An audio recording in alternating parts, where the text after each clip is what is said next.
मैं सूर्यकांत, जो भारत के उच्चतम न्यायालय का मुख्य न्यायमूर्ति नियुक्त हुआ हूँ, जो भारत के उच्चतम न्यायालय का मुख्य न्यायमूर्ति नियुक्त हुआ हूँ,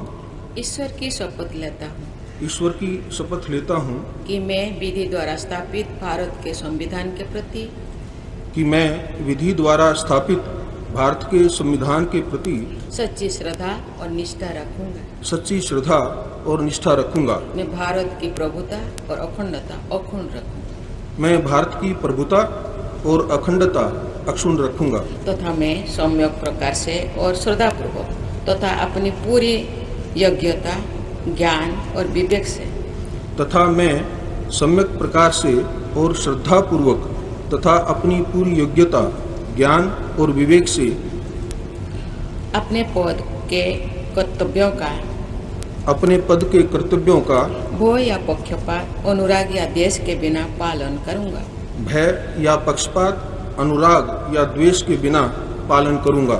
तथा मैं संविधान और विधियों की मर्यादा बनाए रखूंगा तथा मैं संविधान और विधियों की मर्यादा बनाए रखूंगा।